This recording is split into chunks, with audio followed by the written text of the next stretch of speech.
Good morning, everyone. Welcome to Catalyst Energies. My name is Dee. Thank you for joining me. I'm so grateful that you're here. This is the Daily Medicine Transmission. Happy Monday. It's August 9th, 2021. We are post-new moon and Lionsgate portal. That happened yesterday on 8/8, and the new moon was yesterday in the morning on the East Coast, about 9:45, 10 a.m. Eastern Standard Time. So much earlier on the West Coast, a little later in the morning into the afternoon across the pond, of course.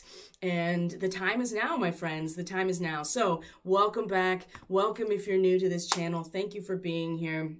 Regardless if this is your first time or if you've been here since the beginning, I truly appreciate each and every one of you. And as always, I like to remind people that whenever you interact with content by independent content creators like myself, when you interact with the content through subscription, through liking, commenting, sharing, all of those things, it actually does make a difference, and it signals to the AI algorithm to send this message out to a larger audience, a wider spread, and has the potential to reach more people. So thank you for participating and supporting this channel in any way that you know how. So the time is now, my friends. We have passed through this gateway, and you know, the moon is going to be finishing up her transit in Leo today. Is going to pass Regulus on her way into Virgo, so we'll talk about that with the astrology portion. But the moon is coming into Virgo today, so even with this new moon that we had the opportunity to really really activate something within us, right? Our ability to step into the best version of ourselves and to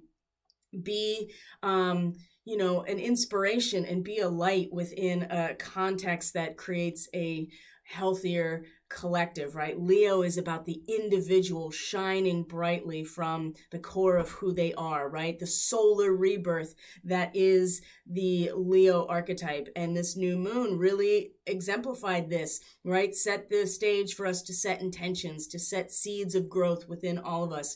And as the moon passes Regulus, as we have talked about, one of the fixed royal stars, it is connected to Archangel Raphael.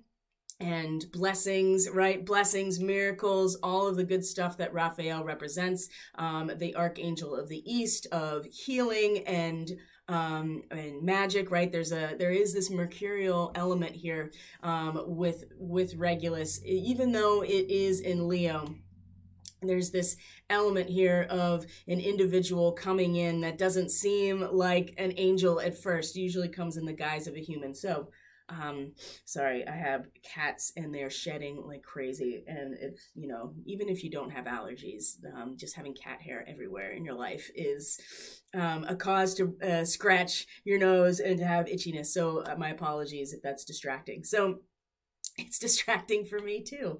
So it's going to be crossing Regulus today, moving into Virgo. I personally love Moon in Virgo time. This is an excellent time for configuration to organize ourselves emotionally, to clean out the clutter emotionally. This is a great time to get under the surface and really start doing that work on ourselves.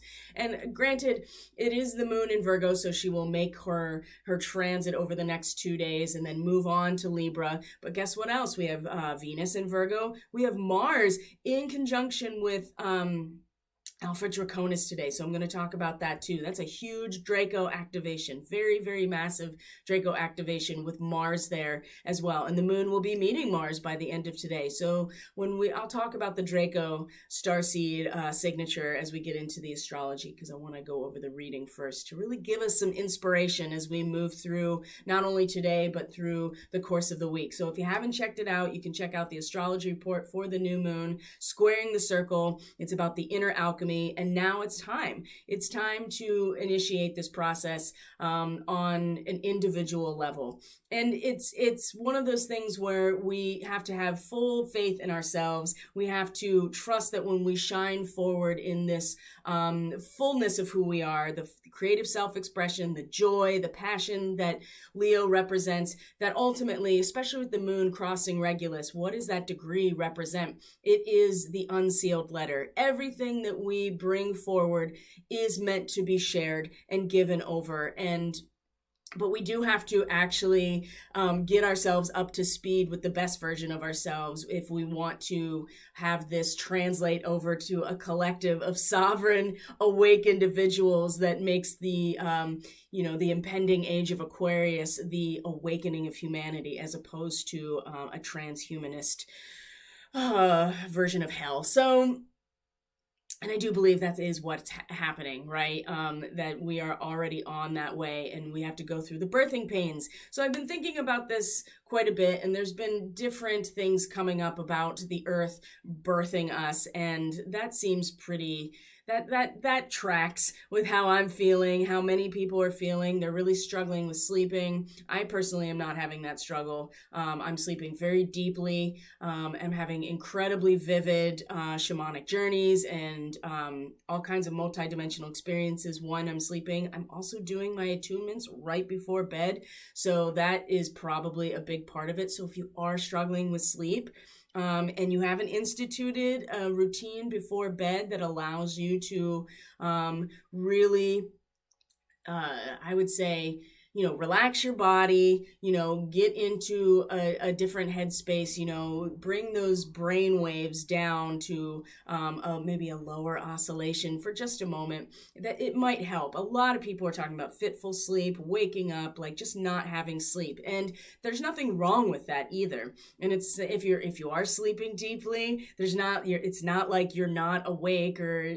able to transmute any of these energies, because I certainly am sleeping very deeply. But like I said, this came because I've been doing these attunements for a week now at bedtime. So, and a lot of my work is happening in that state, these multidimensional arenas, and going into past lives, going into ancestral heritages, all these types of experiences that lead us to learn something about ourselves and to transmute energies can happen in the dream state. But if you are finding yourself not sleeping and it's very fitful and you're not able to go back to sleep and you're in a position where you can kind of harness that, I'd say go for it. What an incredible time to be writing, creating things, trying not to get too caught up in the mental aspect, although there is something to be said for that. Asteroid Ceres, the goddess of the grain and agriculture, is in Gemini now. So, and there is something to be said for that approach to formalism that kind of pulls these opposing aspects together into some sort of formalized sense of ideas and thoughts. So in terms of what nourishes us, right, and gives us what we need to sustain us, and that in itself, I think, is certainly Ceres is going to meet the North Node here in not too distant future, and we'll talk more about that, because that's going to also be a big activation for the Hyades star seeds, which is where the North Node is now. And the nodal axis, right? The South Node is in opposition to the Hyades star cluster. The North Node is in conjunction with Aldebaran, the Hyades star cluster. And, there's something to be said for our ability to bring, to acknowledge the polarity of ideas and thought forms and to utilize those for our own inner alchemy. And we're going to see in today's reading how much our ability to actualize and manifest is right at the heart of today. But if you're not sleeping, if you're waking up, if you're having these issues and you're in a position where you can harness that, I'd say go for it, because you're going to get a lot of information and an ability to really access spaces that often are not always accessible when our conscious mind is functioning in the day-to-day waking life, right? So what I found when I used to work at the homeless shelters in Portland, the youth, the shelters for the homeless youth, we would switch off in terms of the overnight staff, because that was a graveyard shift type of thing. And so we would switch off taking naps in the middle of the night, leaving one person on, one person takes a nap. And so I had found when I was up at 4 a.m., when I had the 4 to 7 a.m. awake shift, man, it was raw and vulnerable, but I got so much processing done, and I saw parts of myself that I never was seeing otherwise. So that's one way that you can really harness this instead of like resisting the not being able to sleep. And of course that's not exactly easy, especially if you're in a healing process. That is when your body is actually doing the most the healing on a physical level, is when you have stage 4 sleep. But something to consider is that you go through those cycles many times in a night. So you don't have to worry too much if you are waking up at 4 a.m. or whatever. Ride it out, let it ride, because there is something really important that your subconscious wants you to be aware of in waking time, if that's the case. And of course, with all the solar energy, it's actually been pretty minimal. There have been some blips with the Schumann, but it has also been pretty minimal and chill for the most part. And then there was a huge blackout right before the new moon. So who even knows what that's about when we can't actually measure what's happening? We kind of have to go by our gut, don't we? So lots happening, of course, and right now is the time for inner alchemy. And so you want to establish that you are, in fact, a sovereign divine being. If you can at least get to that point within yourself, then the metamorphosis process of the Virgo time, which is coming, right? Mercury and the Sun are going to come into Virgo. Mercury is the ruler of Virgo. Mars and Venus have been setting the stage for the actual alchemical process within us in this space. And so it's coming. And I think once Mercury and the Sun are in Virgo, it's going to be how we really conceptualize and express ourselves through this time. And it's going to be, Virgo, if you have strong Virgo in your chart, this is something you're familiar with, but it's about getting under the surface. It's about doing the daily mundane things, the activities, the habits, the routines, the ability to go under the surface of who you are and really put things where they belong. So this moon in Virgo right now is a great opportunity to kind of feel it out as it goes through, right? Taking the opportunity to feel it all out. And there's lots of other transits that are happening today, so that we will look at those in just a moment when we talk about the astrology. And of course, I talked about them in the astrological report. They're on your study guide for the week, so there's a lot of ways that you can interface with the astrological aspects and utilize them to support your process instead of necessarily feeling like, waiting for somebody to explain to you why things are happening. You embody your role as a conscious co-creator and a conscious human that is directing the course of your own evolution and standing in that potential. So let's look at the reading here and we'll go from there. So I hope everyone is doing well, taking very good care of yourselves. Here is our reading for today, and we're going to start with our Knight of Swords. As I said, you can see here that oops, not the window. There we go. You can see here that we do, again, have the Magician at the center of our reading. This has happened a couple times in the last few weeks. And so, and also the Six of Cups, the pleasure, Sun in Scorpio, right? This is this reading is showing us where our blind spots are definitely going to be, but at the same time, boy, oh boy, there's a lot of manifestation potential and the ability to really reconcile those opposite points, to utilize them for our own inner alchemical process. So let's start here with the Knight of Swords. This is a court card, so this really represents us, a personification of this energy. So either us, collectively, each of us in a personal way, perhaps someone in our life that is representing this.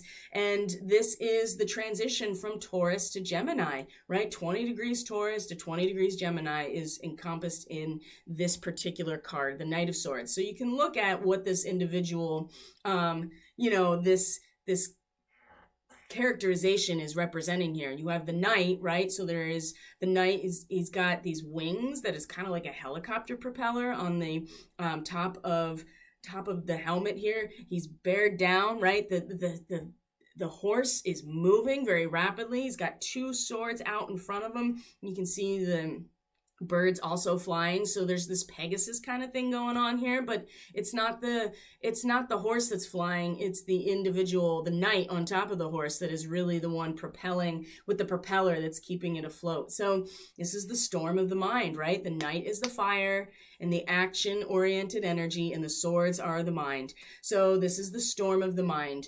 as our causal factor here. This is an excellent warrior in logical excursions, okay? This is an individual that has really good judgment, mental realizations, and intelligent judgment, right? But there are a couple things to be aware of here with this card. Number one, your mind games, they can go into total like la la land if they are not balanced out with some inner reflection. This is something that is really important to keep aware of, right? If you continue to, it's one thing to go on these logical excursions and to utilize your mental capacity in a way that is the storm of the mind, right? This card really gets some things going. And there's a sharpness here, and this individual, right, the Knight of Swords, loves to play the mind games, right, and can be a trickster, but it doesn't have to be necessarily negative. It's just the fact that this individual that it represents there's a lot of actualization and action energy behind it. You can see it in the card. There's momentum, moving forward, but it's also around the logical mind. This also, Orion starseed kind of all day in some ways, especially when they are those Leo markings in the chart are very connected to the Orion starseed nature, depending on where they are. And many people that I've been reading for, a lot of Orion-based starseeds at least in the last week, have had important and very strong connections to this new moon in their chart, which was an Orion activation in some ways. The new moon was in sextile to Regulus. So, not Regulus, sorry, Rigel. And let me make sure that's correct. This new moon was in a sextile to the fixed star Rigel, the front foot of Orion. So you can see that there's this momentum forward. Maybe some things have really started to move for us. Maybe that we've been pushing forward, right? The wheels have been turning and we've been communicating them, acting on them, pushing forward, but without inner reflection, which is really difficult for the Knight of Swords. There's not a lot of room here. These mind games turn into la la land, right? They're fantasy. They're not based in reality without inner reflection. And there's a tendency here to really externalize all of these experiences as if they don't have any impact on you whatsoever. And you can really see this in the way you treat other people, or you can see it in other people in the way that they respond to you or other situations. This energy absolutely needs to be balanced out with some inner reflection before it turns into, pretty much priming you to just be taken over. You can get lost in too many theoretical variations. We've seen that. That's just that. You might as well just call that the rabbit hole, because that's what it is, right? Without any inner reflection, the more you go down this rabbit hole, for as exciting and as stimulating as it may be, and it's important to take in as much information as you can, but you need to have judgment and mental acuity here. The storm of the mind gets us nowhere really without that inner reflection. So this is the causal factor coming into this moment, this really strong storm of the mind. And really it depends on, the individual and what's going on, but this is a collective reading. So you can feel that people have really gotten, there's more information, there's more processing, and there's more of a sharing and acting on it and moving forward. But it's important that we have the inner reflection, which is really difficult for the Knight of Swords. That's a masculine energy, air and fire. So it's important that we balance it out. Now, speaking of balancing out, here is our magician at the heart of the matter today. This is the axis point of our energetic body and the outward manifestation that we interact with here on 3D Earth. So, and just like in ourselves, even though this is an archetypal representation, the heart chakra and the heart is in fact the axis point between the outer world and the inner world. And so here it is, we each are the magus, right? The magician in ourselves. Now remember, Mercury is a binary gendered type of character, right? Mercury is Gemini, Mercury rules Virgo, right? So you have these two aspects together in this one type of symbol here. So what does the magician represent? Consciousness, action, creation, the idea of manifestation. Now, the emotional and creative power that we have, the Knight of Swords, must have a physical basis if we want to actually, of our soul, right? The emotional and creative power of our soul has to have some physical basis. Otherwise, what's the point, right? And again, that's the Knight of Swords. If you don't have this inner reflection about all of this energy, this creative power that is really bursting forward, then what's the point? Again, it has to have some physical basis, or in this case, it has to have some sort of internal basis as well. And so most people, and this is changing because this is what awakening means, most people don't act, they react to situations. They live in a constant state of reacting to what's happening. And of course, there's no getting around that as a human being right now, right? That's just part of being human, to have this reactionary ability. You can transmute that to a higher frequency of that, a higher energy of that, by responding, right? Rather than reacting. Reacting is a knee-jerk reaction, right? That's what it means. It's your reflexes, right? You don't think about it, you just do it. And so on some level, the instinct here is certainly important to embody, right? To trust our gut. But this also suggests that there is a level of unconsciousness with most people. The Magi are representing or stand in the role of each of us as the magician to realize ourselves, our will, and the energy to have our own way, right? And we have to be mindful about what our own way is, and to respond to situations rather than react to them, to act based on our ability to feel into what is happening, to act on the things that our gut is telling us, as opposed to reacting to stimuli in an instinctual way. That's the difference between us as humans and every other creature on this planet, is that we have the capacity to direct the course of our own evolution. And it comes through this recognition of each of us as a magician, right? That we harness all of the elements, and that word turns into things, right? Thoughts become things. And this is consciousness manifested. So we have this at the center today. This is a really, with Mercury is going to, before the moon moves into Virgo today, the moon's going to meet Mercury. And so again, there's this sense here, especially, Ryan's starseed position, that we, have everything that we need within us. We have the capacity to create within us. And it has to do with us being conscious of what we want to create, and to respond, and to kind of get out ahead of it. Kind of like the Knight of Swords, right? He totally gets out ahead of it here. But we do have to have that inner reflection. And so the magician and the mercurial energy is both Gemini and Virgo. They're inseparable. And Mercury is not one gender or the other, but the combination of both, the fluid move through gender, not necessarily the lack of it, but the encompassing of both sides of the polarity. This is how the magician is able to work. So I think what we need a reminder here, I think that it's really easy in these types of situations right now to really question if we're on the right track. I know personally that I've been struggling with this because as you have to, sometimes you get into positions where you have to really trust that what you're doing is going to yield results in the long run. And sometimes when you're doing really big things, you don't see the results right away, but you still have to stay with it, which is why these 21-day commitment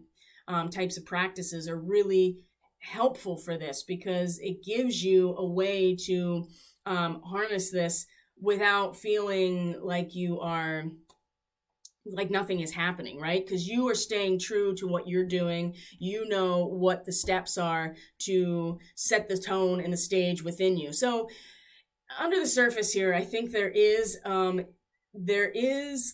a trouble taking action. That's what I'm trying to say. There's trouble taking action in a certain direction because there's confusion, there's doubt, there's inertia, whatever it is, self-sabotage, all of the things here. Now on track, right? The One of Scrolls being reversed. It's up to us really to bring this situation to a close that keeps us from getting on the train here and going on the track. And maybe it's important that we renew our purpose to ourselves. And this is what the new moon really set us up for, is to renew this purpose within ourselves as individual sovereign beings. And it's okay to have doubt. I mean, that just gives us an opportunity to reconfirm with ourselves, right? To affirm ourselves and renew our purpose. If we never doubted anything ever, we never get the opportunity to recommit to ourselves. So that's a way that you can see when you get, and to not be so judgmental, be easy on ourselves, right? That like we are here to learn about ourselves, to step into our soul growth, right? And evolution. And to, we don't learn anything without the mistakes, without the failure. And that shouldn't necessarily translate to you as an individual or me as an individual being a failure, but our actions sometimes don't work out, and we have to, and we're given an opportunity to reestablish our commitment, and maybe in the process of that we see different trajectories, different directions. But I do feel like that there is some lingering doubt here, and this is an opportunity right now for all of us on a very deep level, where we are rooted, where we draw our power from, to renew our purpose and to realize that there have been things that have kept us from taking inner action, even if that means aligning with the highest version of ourselves, because we are looking for things outside of us to confirm that it's all going to be okay. And that's just not going to happen. We have to confirm it within ourselves in order to start seeing what's out there. Now, that doesn't mean that there are not specific things that are unfolding that are really scary and very disturbing and cause us to be knocked off our center, almost literally. I mean, again, I really encourage you to go to the Suspicious Observers YouTube channel and go to their disaster cycle playlist. And it's not meant to establish a doom and gloom timeline. It's just so that we are aware of what the solar flash really means, what it's going to potentially translate into, and then how that's going to affect us. But I do feel like that this reversal right here is giving us an opportunity to establish within ourselves,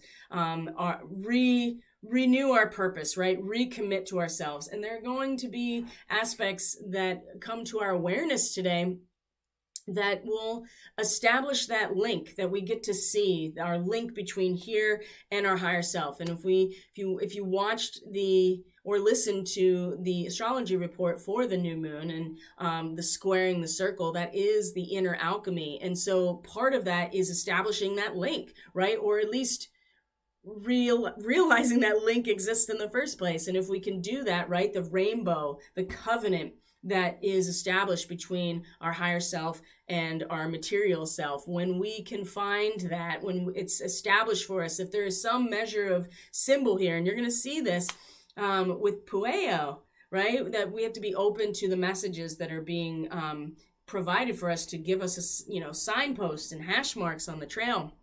This is really meant to reaffirm within us what our trajectory is, and to take action and renew our purpose, to get on the pathway. It's never too late, right?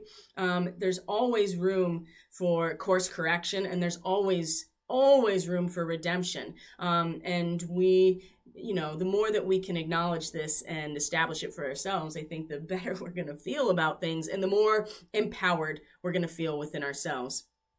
And as we move up here, now the Six of Forces is, our life force is so deep and it's so powerful, and it's so expansive that it literally shapes the reality around us, right? This waterfall literally shapes the physical landscape as a result of the momentum behind it. And it's just gravity. It's nothing else than just sheer gravity, but the gravity and the power of water is able to physically shape the landscape, right? Be like water. Unfortunately, that's been hijacked, but I do encourage you to familiarize yourself. If you're not already familiar, then take the initiative to familiarize yourself with, Bruce Lee and the things that he said about this. And it's not like he made them up. This is just the way that he conceptualized his martial arts experience, that water can flow, water can crash, it can be destructive, but it also is the essence of our life force. And in terms of our contribution, where our conscious attention can be, especially with the magician right here at the heart, when we can harness this energy, we can move mountains, we can shape the world around us, literally, quite literally. And this is where our conscious awareness can be, and we can really make a substantial contribution by focusing our attention consciously here. Even if we have some doubt about where we're going, it's giving us the opportunity, like I said, to reestablish that connection, to maybe look at where some things need to be shored up a little bit. The moon is still in Leo right now, so we can, not for much longer. She's going to move into Virgo very soon. So and that's going to be a whole different ball of wax, where we start feeling into this deeper work, right, that happens under the surface, where we are detail oriented and meticulous about our emotional state and how we feel and where things go, because it really does have an impact. And if we are not aware of that, we'll still shape our environment. It's just going to be in accordance to all of the negative and reactionary energy that is within us. So the good news is, what to expect here is another 6, right? We have the 6 of forces of the waterfall. And then in terms of how we experience this in the effect is the 6 of cups, right?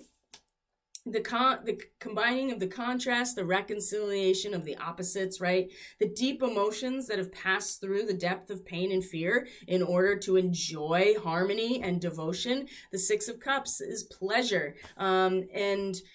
And this is certainly what we can expect with all of these things interacting with each other. And it really does come from, number one, holding in our heart the ability to actually consciously manifest each and every one of us, and to be very realistic with ourselves in terms of where we're sabotaging ourselves in our mental processes, where we think we're stuck, where we think we can't have any control, and really look at that. And there's some excellent guidance. I mean, where this is headed in terms of this whole energetic signature here, right? What this story is telling us of this tarot reading, because it's just a story, right? It's just all these elements put together into a story, a story that my intuitive higher self picks, but it's still a story nonetheless. And what to expect here is an opportunity to feel something really good, to enjoy the harmony and devotion that is represented by this, the pleasure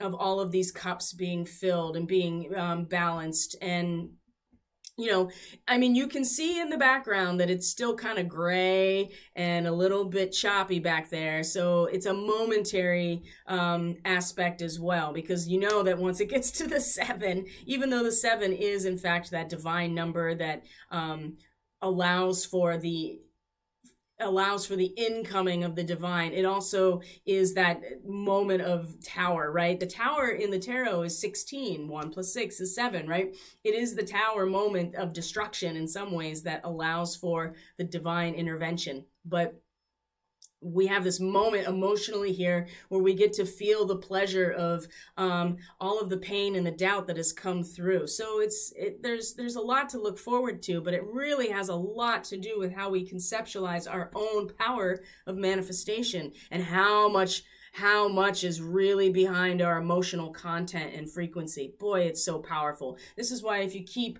reinforcing the same narrative within your mind about certain things, about the negative or the doom or, where things are going, if you keep focusing on it, you will shape your landscape to reflect that back to you. This is an incredible opportunity right here. So when it comes to the guidance, number one, the scribe, we've been seeing this one a lot too. I mean, it's really about opening your mind to all of the information, all of the details. And it's not about necessarily processing them or, it's about pulling in all the information, recording all of it. And it's because of the process of recording all of it, our Akashic records, for instance, taking it all in and just interfacing with it without coming to a conclusion necessarily. When we're able to do that, boy, there's a huge upsweep in discovery. Huge. So when it's reversed, again, here's on track and then the scribe reversed, both of them. We're ignoring something. We're ignoring opportunities for higher learning and discovery, but we are closing ourselves off. This is a warning. This is to bring our attention to it. Or we may be being asked to lead or share our gifts, and we're not responding to that either, right? We haven't got on the track because we're like, I'm not worthy. I'm not worthy of getting on this first class car in this train. I'm not worthy for this destination. I haven't earned it. I'm not awake enough yet. Or you don't even realize that there are past traumas that are the program that's running in the background. You don't even realize that you're telling yourself this story. Now, you're closing the mind to new thoughts, and it's limiting us from dealing with our issues successfully, whatever the issue is, okay?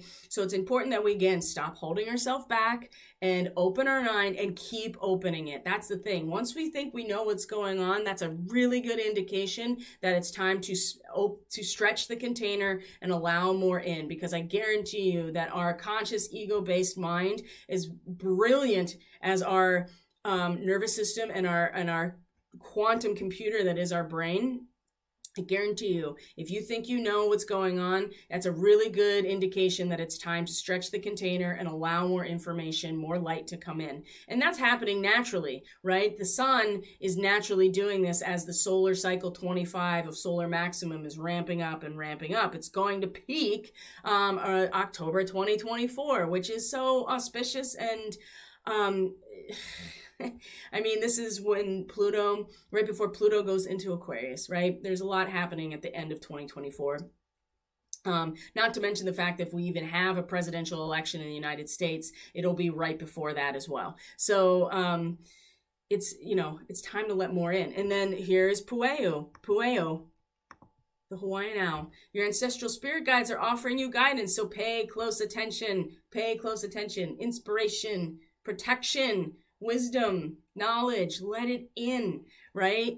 Let it in. If you are unclear, if you're feeling the doubt, you're feeling unworthy, but you really do have a commitment on some level, just let it in. It's going to come to you but you can't keep resisting it, right? If you keep resisting it by churning over all the negativity over and over, and it's not to say you shouldn't feel your feelings. If you have anger, you have doubt, you have fear, you have shame, all of those things are signposts to a deeper part of yourself that wants to be seen, right? This is giving us an indication of what wants to be seen and acknowledged and honored and then released, right?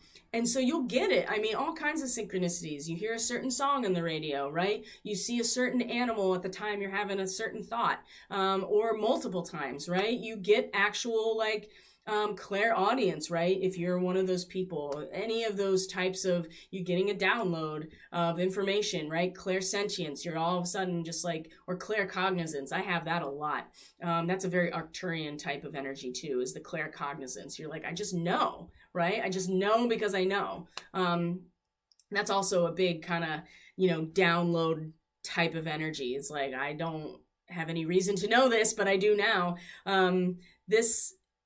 All of these things are guidance, even just our higher self is here, but we have to pay attention. And you can't pay attention when you're stuck in that, that cycle of negativity, when you're stuck in the cycle of putting yourself down, if you're stuck in the cycle of judging other people for what they're doing, if you're stuck in the diversionary tactics. I mean, that's one way to get you to take your energy and give it to somebody else's agenda.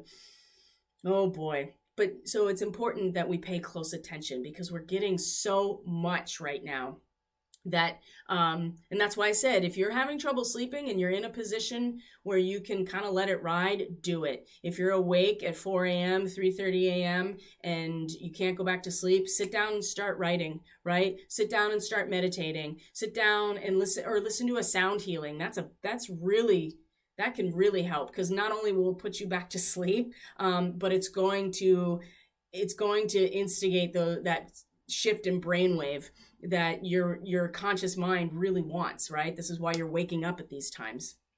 So when it comes to our conscious awareness, so this is all going on under the surface, right? As I'm talking about this is down here in the subconscious. Now, in terms of where our conscious awareness is, we have the Wolverine. You're a lot tougher than you think you are. Remember to dig deep and remember the resources you used in other challenging situations. Remember it, right? Remember it. Realize that you are this waterfall, and you literally can shape the reality around you just through your emotional energy, just through your intuitive energy, right? It's incredibly, and Virgo is mutable earth. What does that mean? It's changeable, it's malleable, it actually moves and shifts. And what does that? The water in the waterfall. So just, if you're feeling overwhelmed by it, just remember, or feeling weak, remember, you are a lot tougher than you think you are. And this does suggest to me that this is related directly to some type of conflict, emotional conflict in your life, either in your family, in your home, with people you're close to, maybe within yourself, right? That's a very strong possibility as well. And this is a call to see this little drama that's unfolding, whatever it is, through your higher mind and a compassionate heart, right? To see it in a higher perspective. Because when you do that, and you're not getting folded into the drama, and you establish some boundaries and a little bit of tenacity here in this situation, you maybe feel compelled to be the peacemaker and get pulled into the drama. This is where the hawk coming in from the side really signals to us that there's still something here going on. But look, you have the dove, you have the silhouette of the angel behind it. They both have scrolls in their mouth, so there's messages. And this little tea party out here, one teacup is knocked over, but it's in the foreground. All of the homestead is way far away. It's saying that this face-off on an emotional level, there's those diversionary tactics again. Ooh, that's interesting, is the primary focus, but there is something to be learned. There's something to be gained, and there is an opportunity in this dramatic confrontation here that is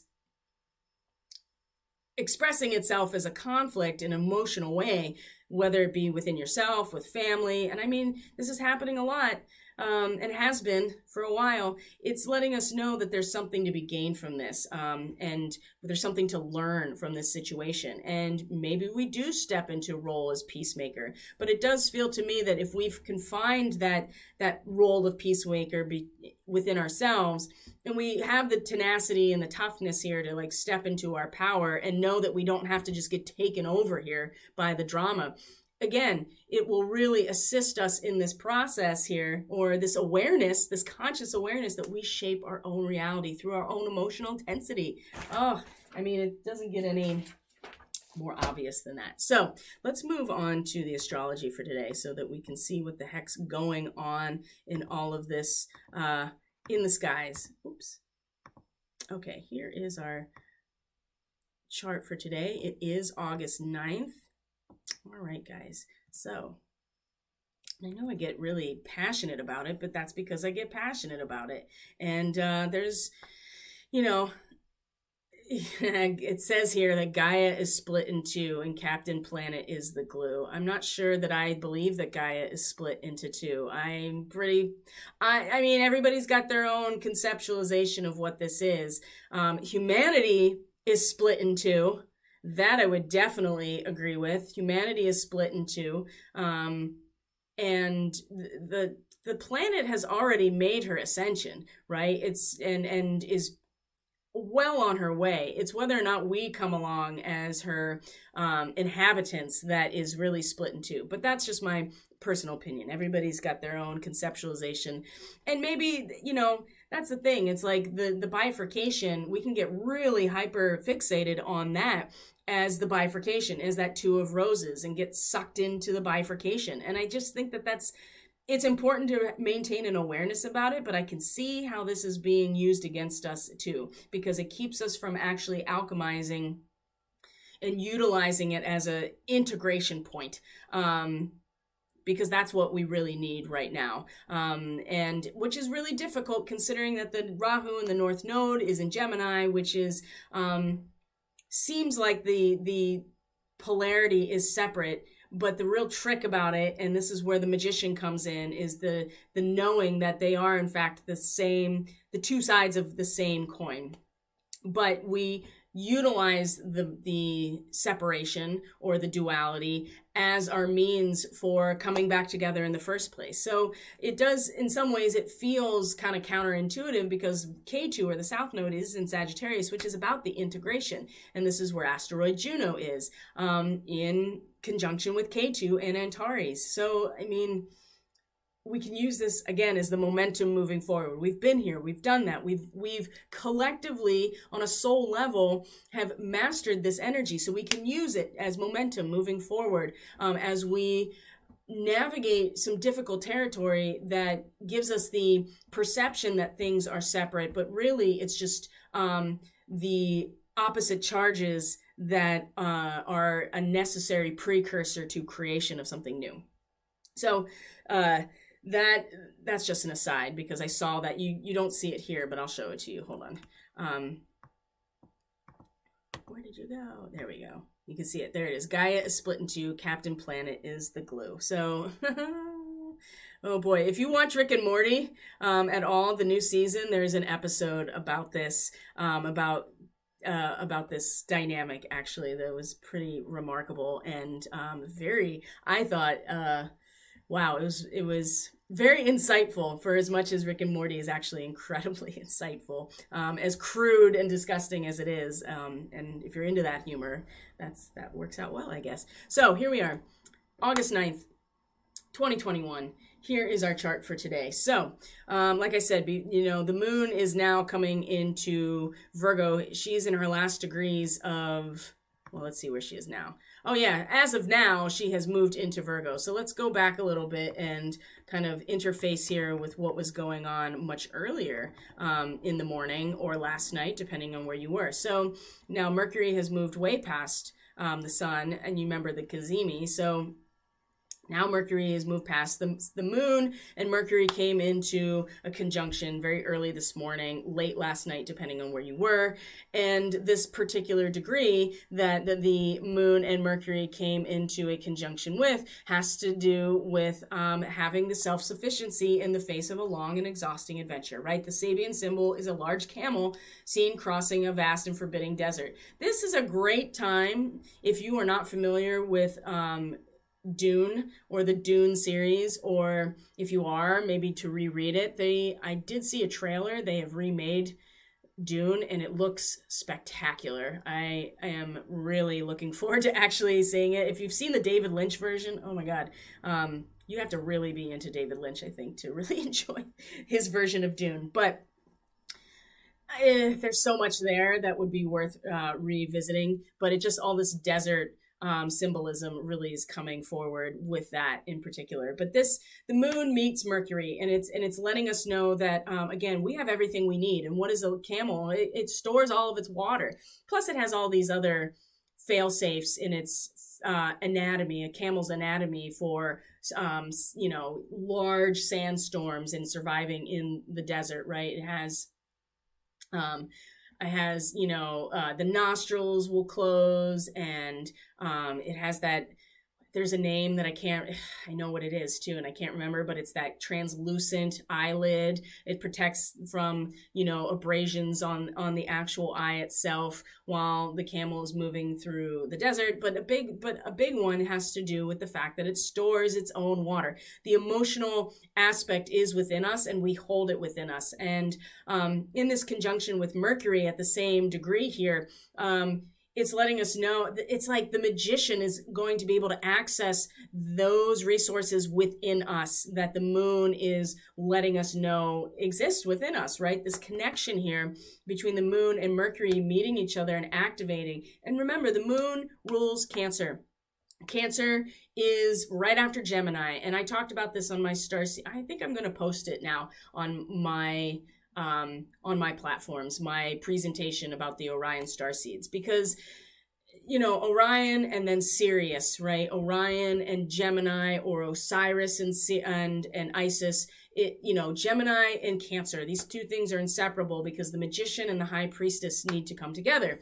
And they kind of are in this conjunction, coming together in Leo in a sextile to one of the Orion constellation stars. I don't think it's quite on the belt. It might be Betelgeuse. I have to go look. And I'm gonna make sure that I have that specific.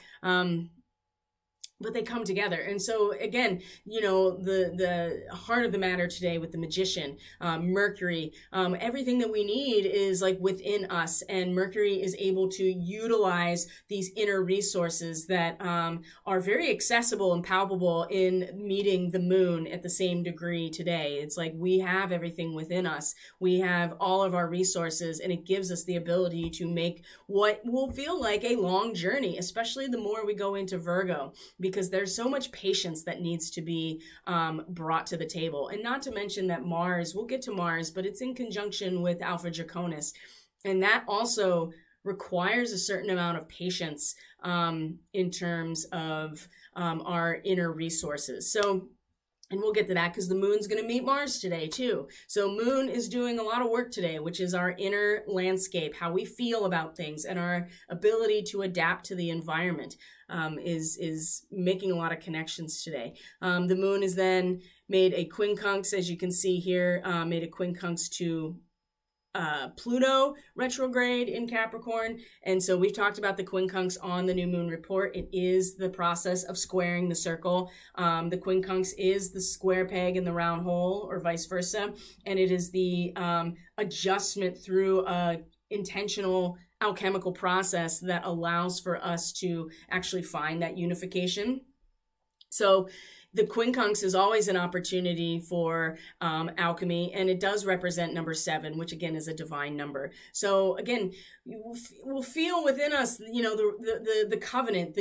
There is some measure of realization of our connection between ourselves and our higher selves, our material self and our higher self. Again, squaring the circle, same thing. The circle is the infinite part of ourselves, our soul, right? And the square is the 4 corners, the 4 elements, the 4 winds. It is, in fact, the material aspect. So integrating these two things together brings us to the perfect stable form of the triangle. So, but it doesn't come without some measure of adjustment or intentional action on our part to put things together that seemingly don't fit together, right? Our spirit and our materialism.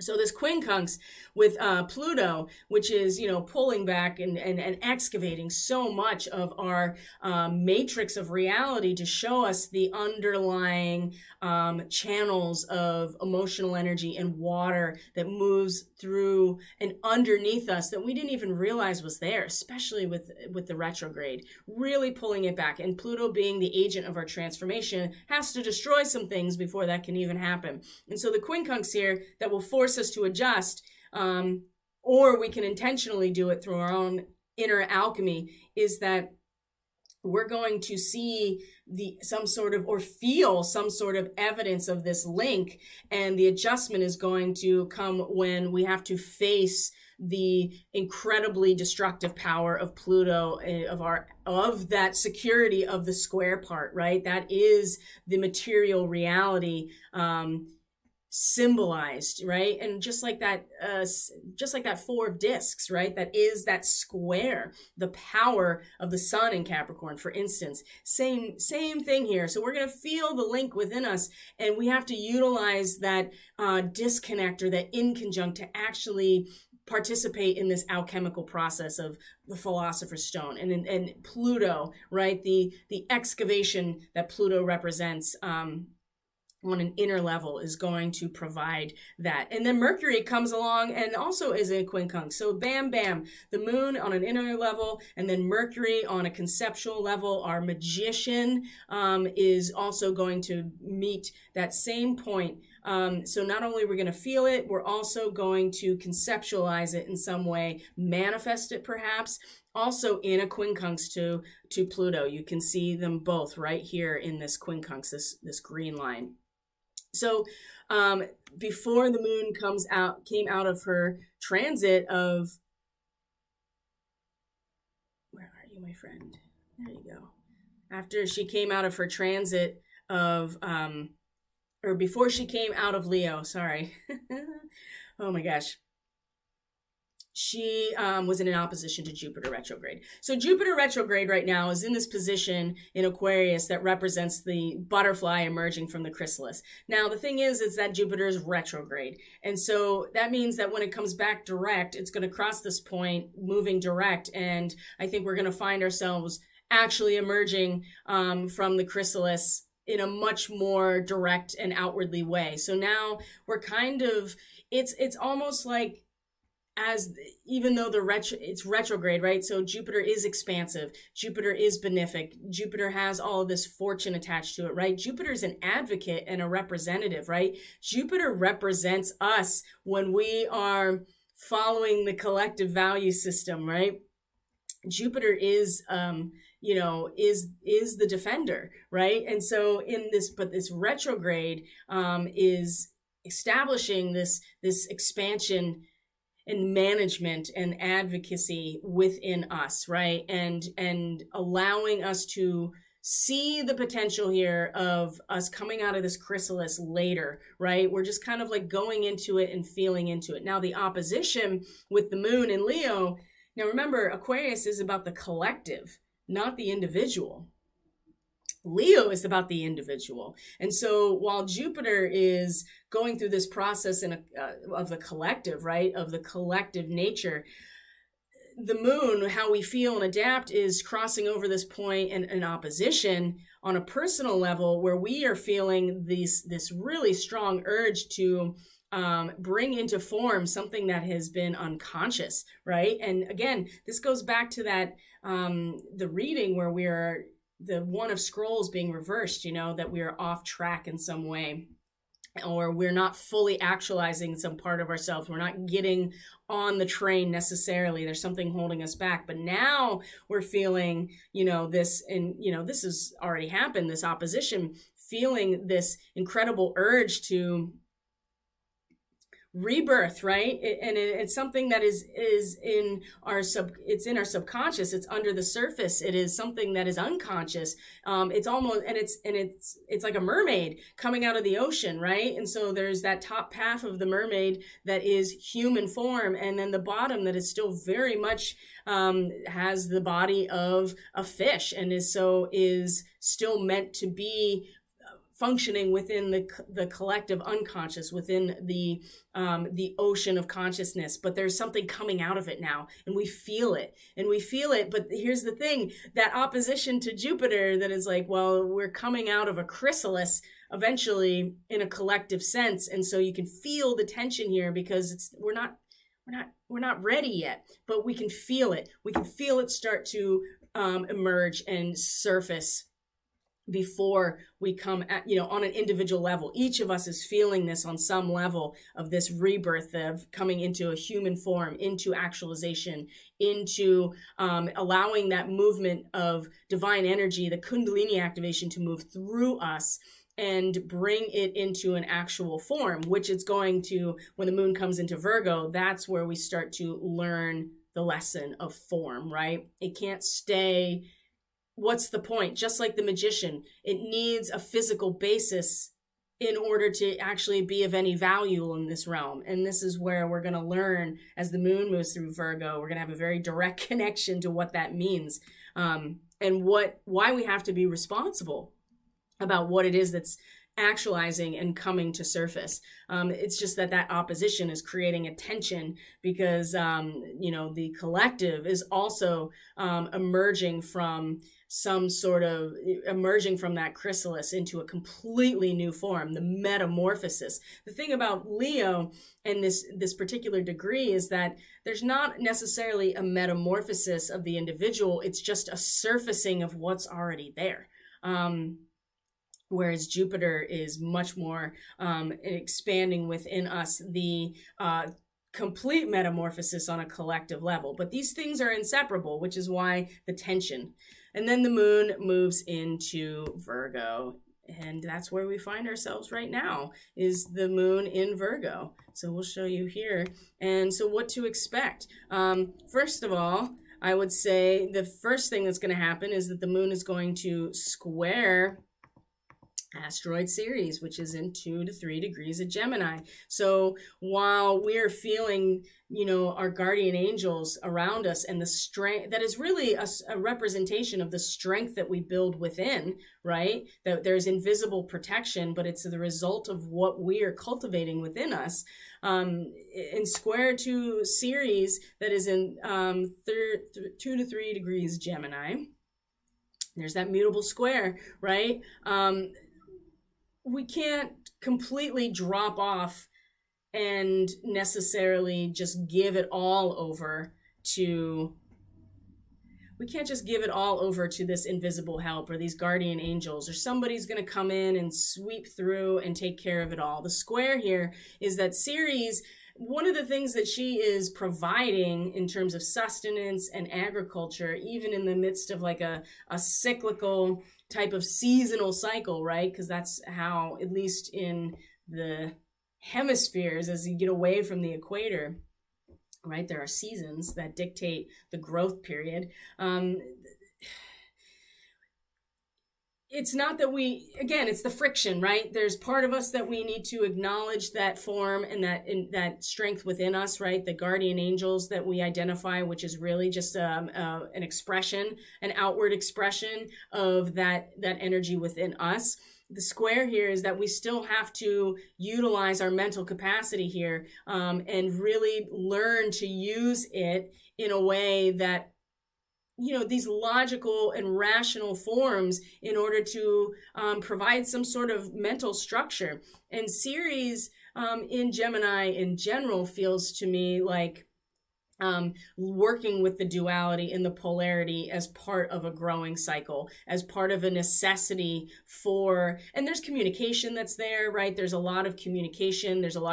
She represents like the way that we nurture our family, the way that we take care of each other, right? The way that we want to give of ourselves to our family, but also too, so there is communication. There's kind of a flightiness here with Ceres and Gemini, and a lot of, we're talking to people, we're engaging with people. There is a lot of movement of ideas, but it also represents that the constant polarity is what we are working with in order to create any kind of growing cycle, right? There has to be this duality in order to bring them back together. So she represents that in and of itself. So the square here is going to test our ability to utilize our mind and to communicate and to conceptualize things in terms of how to nourish and take care of each other. What is it that we can build as humans, right? Using our intellect to create structures and create sustenance and provide for ourselves, but also allow ourselves in an emotional level to feel sustained, to feel protected, to have strength within us. I think this is an important aspect. A lot of times the asteroids get kind of swept under the rug, and they represent all the goddesses. So all of my asteroids are in my 12th house, honestly, and except for Juno, she's opposite her husband in my natal chart in my 1st house, and Jupiter's in my 7th house. So yeah, those two are always squaring off with each other, which I can always feel that tension within me. So next too is Saturn is going to come into a direct trine with Vesta, who is now in Libra. And Saturn is in a really interesting position because it's kind of like giving us the boundary giving us the boundary that we don't think that we want but absolutely need, in a material way, that we have to see each other as human beings and ourselves rather than a screen to project these things onto. That's really the measure of a fully sovereign human collective, is to everybody is in their essence who they are coming together, and that's really where we get the power of an awakened collective from. And so Saturn in its retrograde, we're all having this boundary within us, right? That we have to look at ourselves as human beings instead of screens that people project onto. And so it goes both ways. We want to keep ourselves, we want to give ourselves that boundary so that people aren't projecting their ideal onto us as we are like mindless screens. And we want to, do this for ourselves as well. See ourselves as actual human beings and not these screens to project upon. So in trine to Vesta, right, asteroid Vesta, the goddess of the hearth, right, the actual hearth flame herself, she, when we can, there is a certain amount of poise and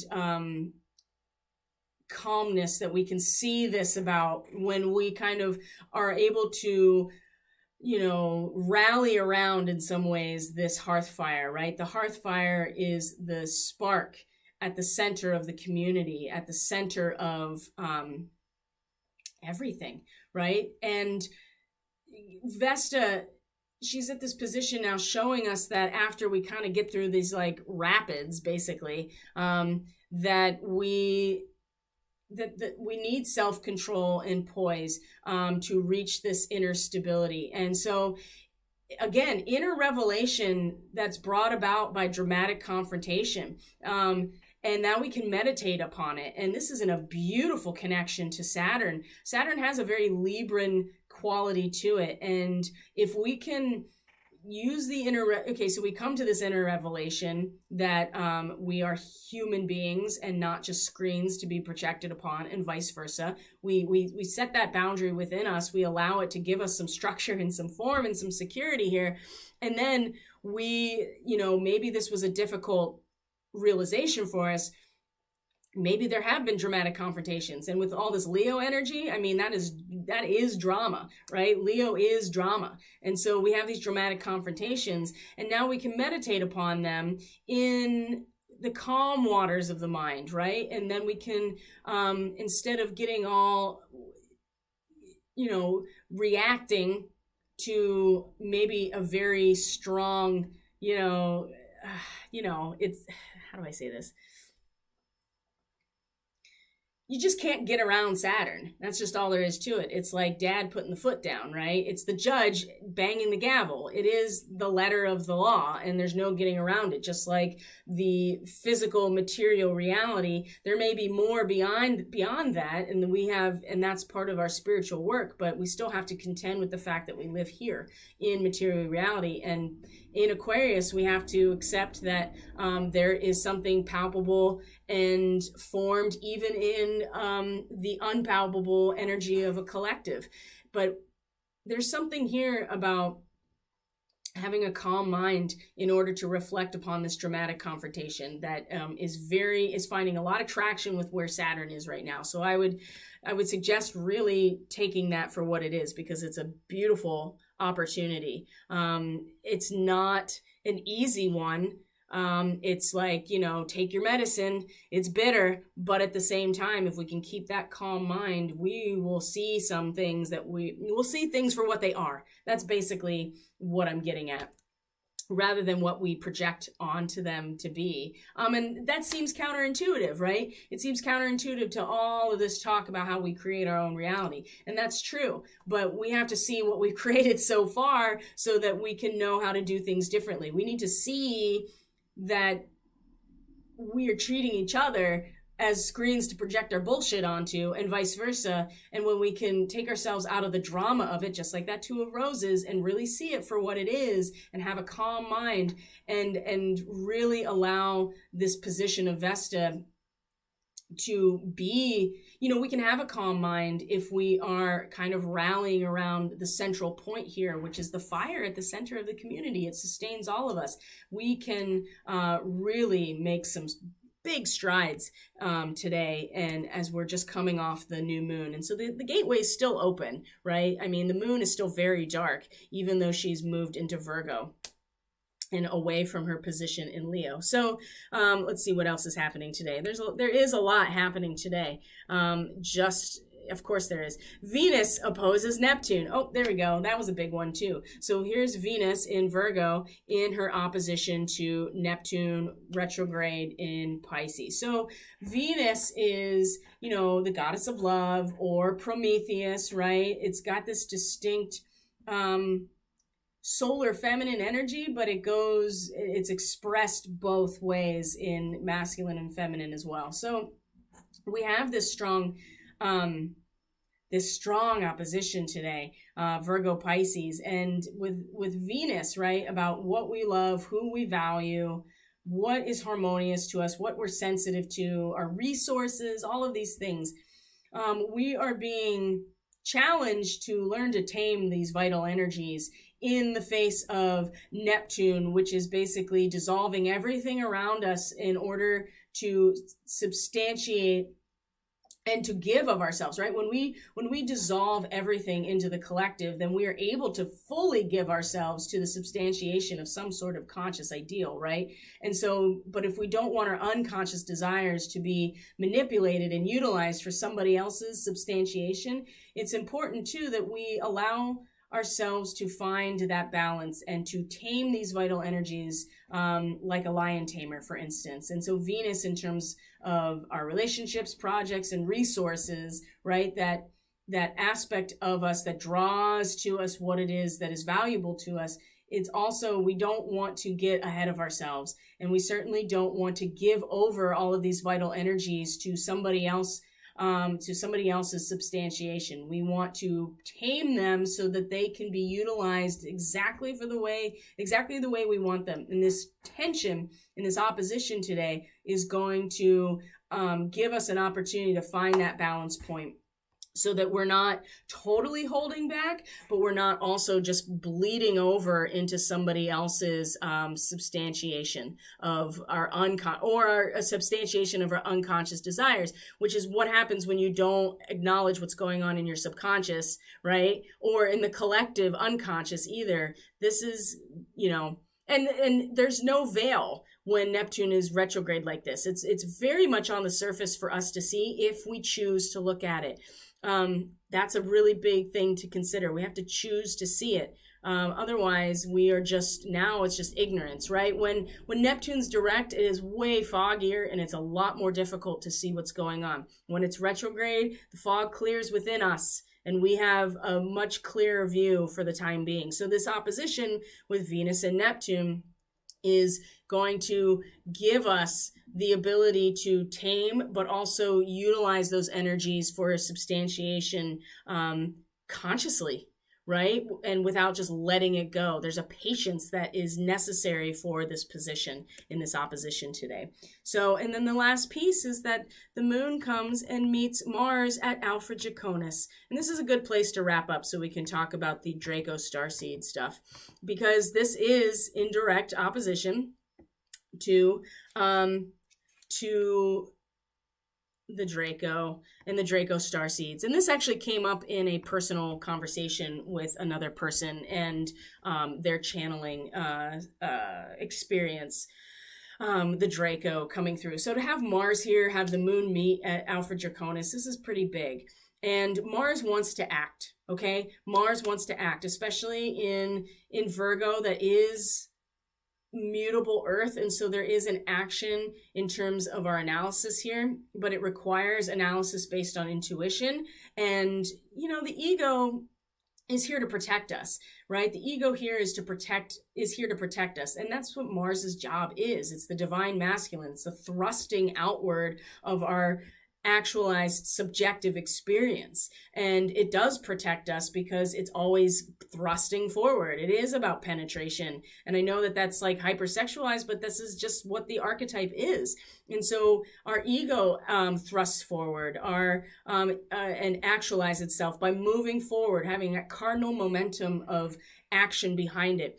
Now this degree that the moon, and so the moon is meeting Mars, and our emotions and our feelings get very hot, get very fiery, get very much like we want to act on something, possibly tempers flailing and flaring, possible actions of violence, right? Precipitated by this much deeper feeling here. So this degree, number one, is about,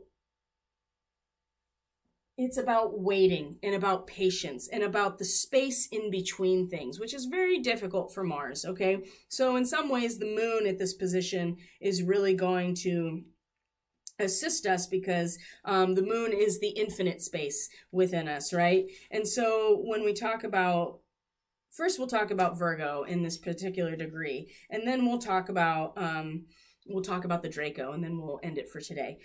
This particular Sabian symbol is a 5-year-old child takes a first dancing lesson, and it's learning to use one's capacity for emotional self-expression according to cultural standards. Now, does that mean that you don't get to express yourself fully? No, but I will say that within the next 2 degrees of Virgo is where you get that chance. Actually, as the moon moves past Mars, you're going to cross over a point that wants you to express yourself in your most unique resonance regardless. But in this moment here, this is about taking that first step to using your emotional capacity and the power behind it in a way that's still mitigated by some sort of lineage or heritage or standard, a cultural standard. And I know that's a loaded term, so you have to figure out what cultural standard actually makes sense for you. This is hard for Mars. Mars does not want to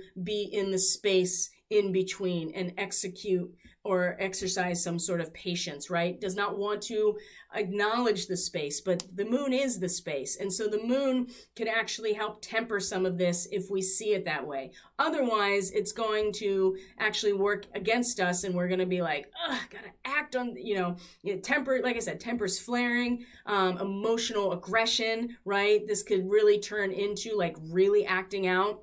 And when we're talking about the Draco, it's all about self-preservation at this moment, right? The Draco star seeds that are coming in and have been for a while, I mean, I'm reading for them. The Draco star seeds are here to hold that very old and very ancient reptilian brain of self-preservation and the incredible ability to be in line with their environment to the highest.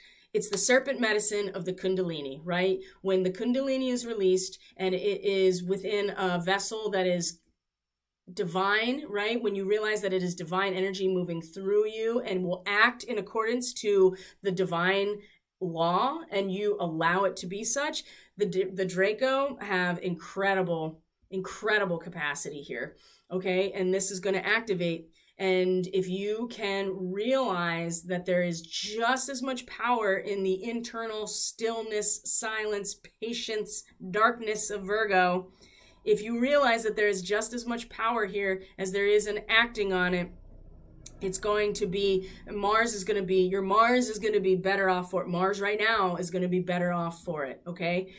So Draco, this is the reptilians, right? And it's loaded. It's a loaded term. It's a loaded concept. So you have to figure out for yourself, honestly, how this manifests for you. I'm not going to tell you that there are reptilians or they're not reptilians, if they're really here or if it's just a metaphor. But what I am going to say is that when the Draco, it's old. The reptilian part of the brain is old. It's so ancient. It is what kicks our instinct into gear. Self-preservation. Okay?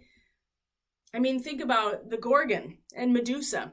By the way, Black Moon Lilith is now stationed direct and is going to move back over Algol in the next 2 days and then come into a trine with Pluto again. So this is going to come right back up to the surface for us. So this is a moment here where we can really activate this part of ourselves in the highest version. When the Draco are acting out of self-preservation and a need for control, this is how they end up manipulating people, getting into positions of power, and utilizing their Kundalini for ego-based reasons: self-preservation, power, right? Taking power. It's important that we realize, and Alpha Draconis is the tail of the dragon, okay, of the serpent. It's where we've been. It provides momentum, but is not the direction that we are headed. And, Draco as a constellation is the inspiration for the lunar nodal axis of Rahu and Ketu, right? Ketu is the south node. It is where we've been.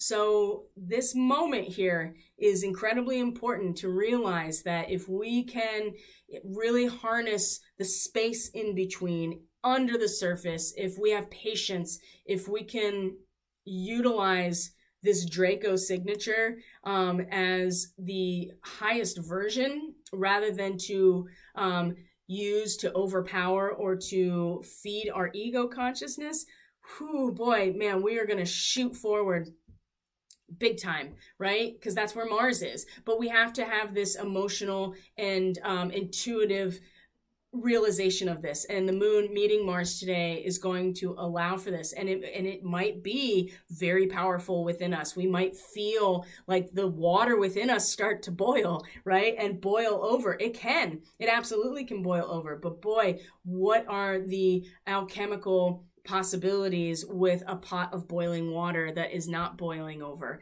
that we've maintained some control over.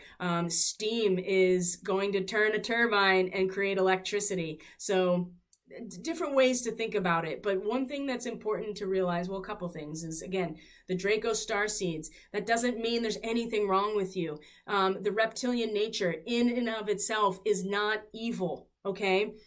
Snakes are part of God's creation, just like everything else. So get that out of your head. Now, when you utilize your Kundalini for the purposes of power and control and self-preservation and manipulation, that is where it becomes a problem. Okay. This is an incredible moment here to harness this energy for the sake of awakening ourselves to the highest potential that we have. And that's what the Kundalini really represents, especially in Leo. It is a solar rebirth, because when your Kundalini opens and activates, that's what it feels like. And then the power of the magician is limitless at that point.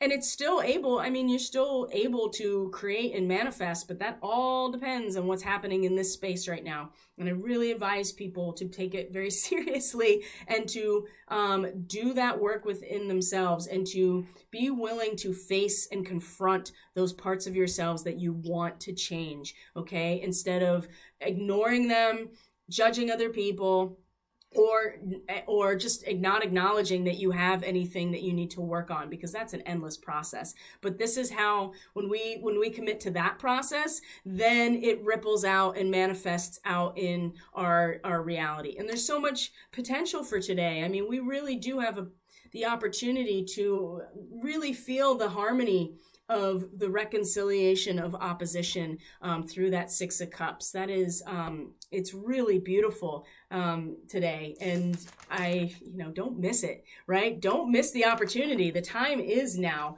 And so, it's never too late. It really isn't. It's not like, that's the thing about multidimensionality and the fact that time and space don't really function the same way out of this dimension, is that you can take yourself out of this linear time and space and go back to your past and go to other dimensional experiences and interface with them, change them, have a different, or just acknowledge them and maybe change the circumstances and heal people in the process. This happened to me with a past life healing this year, and it really did. It healed. I haven't had the pain in that part of my body since then. There was a little bit right away, but I knew what it was. And since then, it's gone. It's gone, right? I've been dealing with this pain for years and years and years. And what it did was not only heal me along this matrix of reality here, it healed everybody else involved in that process. It changed the timeline, and we can do this. I've done it many times. Reiki is really helpful in this as well. Now, I'm not suggesting you should go right off the bat and do this. You really do need to know how to master yourself in these realms before that happens. But you can take one step. You can take one step in your process. It's never too late for that, ever. So we want to take full advantage of this time frame to do this work within us. So I'm going to leave it there. I think that that's plenty to work with for today. We will be together tomorrow for the daily medicine transmission. Moon will be in Virgo all day today. We'll be in Virgo all day tomorrow as well. And yeah, crazy exciting times, and be willing to do that work on the inside. Be willing to address those parts of yourself that you want to honor and let go of, right? And this is the time to do it, because when we do that, that's where we manifest the reality that we actually want outside of us. That's where it comes from. And it's not so much that we are manifesting it, we are attracting it through our resonance, right? And that's where Venus comes in, right? That's what she does. She attracts.